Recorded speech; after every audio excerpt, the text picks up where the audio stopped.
Salut, c'est Romain. Aujourd'hui, on se retrouve pour un petit tuto où je vais t'expliquer comment créer un lien de téléchargement depuis Google Drive, donc qui permettra notamment à tes amis de télécharger tes photos de vacances ou à un collègue de télécharger un fichier important. Voilà. Donc pour ça, c'est tout simple. Il te suffit d'avoir les fichiers que tu veux et un compte Google. Donc tu te rends sur google.com/drive. Tu fais accéder à Google Drive, donc là tu te connectes. Bien sûr, tu ne vas pas voir mes identifiants. Si tu n'as pas de compte Google, tu t'en crées un, c'est tout simple. Et ensuite, tu arrives donc sur l'interface de Google Drive. Voilà. Donc là, sur mon bureau, j'ai deux fichiers que j'aimerais permettre à mes amis de télécharger. Donc une première qui est une photo, voilà, un panorama que j'ai fait. Et la deuxième qui est un dossier de mes photos que j'ai fait quand je suis parti à Bordeaux. Donc on va créer deux liens de téléchargement, un pour le dossier et un pour la photo. Donc, premièrement, nous allons faire nouveau et importer un fichier. Tout simplement pour l'importer dans Google Drive. Je vais choisir mon panorama. Hop. Donc là, on voit en bas à droite que ça l'importe. Tac. Voilà. Et donc, ma photo est sur le Drive. Je pourrais accéder depuis n'importe quel de mes appareils avec mon compte Gmail. Donc là, je vais faire un clic droit dessus et je vais faire obtenir le lien partageable. Si vous envoyez ce lien à vos amis, ils pourront regarder la photo. Mais le but c'est là qu'ils le téléchargent directement en cliquant sur le lien.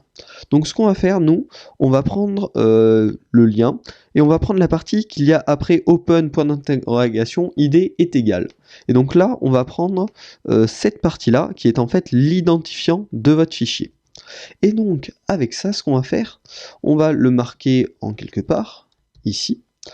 Et donc, le lien que j'ai placé ici, drive.google.com/uc, point d'interrogation export égale download, et id est égal, après le id égal, on va mettre notre identifiant que l'on vient de récupérer. Et en envoyant ce lien à notre ami, ça va lui faire télécharger automatiquement le fichier. On teste ça immédiatement, hop, on ouvre une page sur notre navigateur, on met le lien que nous venons de créer, et on lance. Voilà. Notre fichier vient d'être téléchargé. Si on regarde dans les téléchargements, on voit que la photo est en train d'être téléchargée dans nos dossiers. Voilà, c'est fini. Et donc si je vais dans mes dossiers téléchargés, la photo a apparu. Donc on a créé un lien de téléchargement pour une image.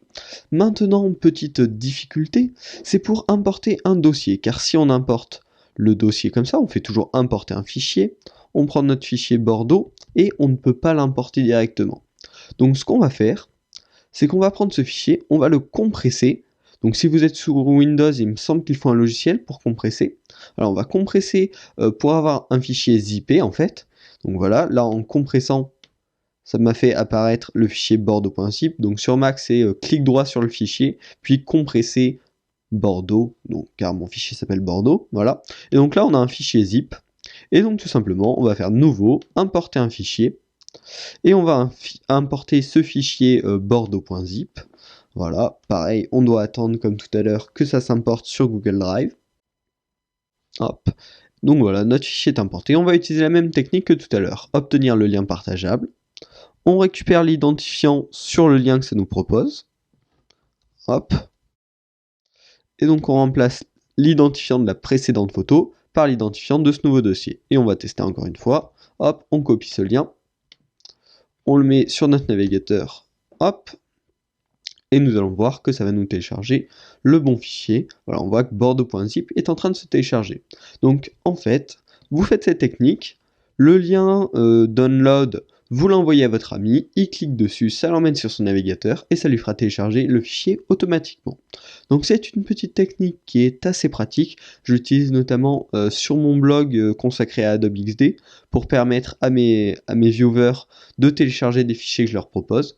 Donc voilà, c'est simple, c'est efficace. Je vous mets le modèle de lien dans la description. Et à la prochaine pour une nouvelle vidéo. N'hésitez pas à vous abonner et vous êtes libre, mais vous pouvez liker cette vidéo si elle vous a aidé. Salut!